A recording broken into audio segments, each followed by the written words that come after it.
Tanpa ada pertentangan apapun, Kasat Jenderal TNI Agus Subianto secara mulus disetujui oleh Komisi 1 DPR menjadi Panglima TNI.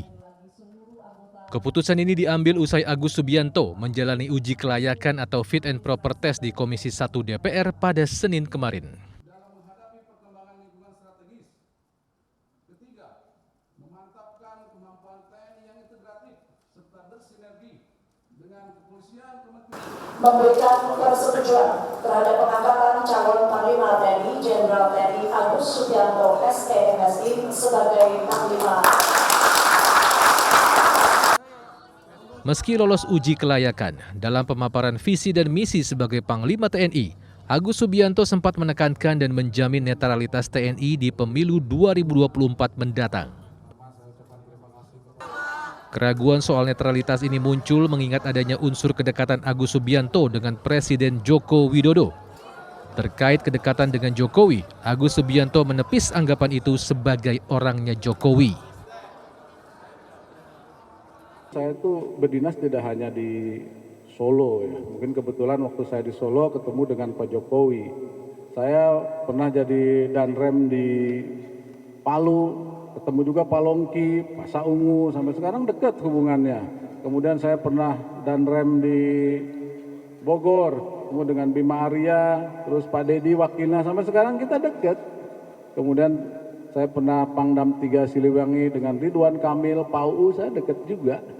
Jadi bagi saya pada saat saya menjabat, saya selalu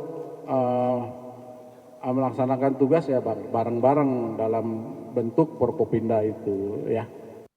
Selain soal kedekatannya dengan Jokowi, Agus Subianto dipilih jadi Panglima memang super kilat. Tak sampai 1 pekan menjabat sebagai Kasat menggantikan Jenderal Dudung Abdurrahman, ex dan Paspampres itu sudah ditunjuk Presiden Jokowi menjadi calon tunggal Panglima TNI menggantikan Laksamana Yudo Margono. Keputusan Presiden Republik Indonesia tentang pengangkatan Kepala Staf Angkatan Darat sudah kami sampaikan kurang lebih minggu yang lalu. Pertama beliau ini kan Wakasat, kemudian menjadi Kasat. Tapi kalau melihat jam terbangnya saya kira di teritorial, kemudian di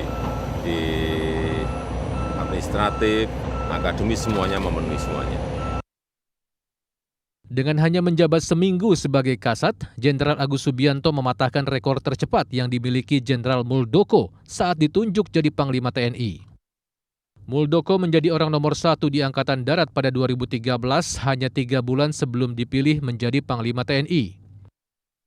Sementara Andika Perkasa malah menjadi Kasat selama 3 tahun sebelum dipilih menjadi Panglima TNI.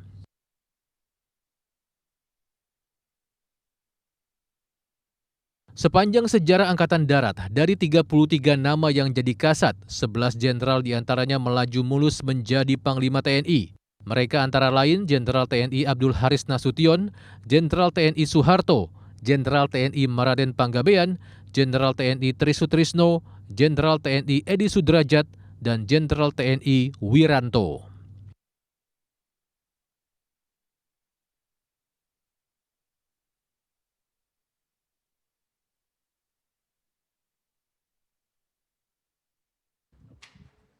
Nah, benarkah anggapan banyak orang terkait alasan percepatan Agus Subianto diangkat jadi Panglima TNI?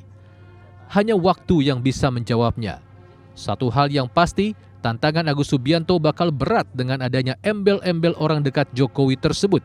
Ditambah lagi, ada pesta demokrasi di tahun mendatang.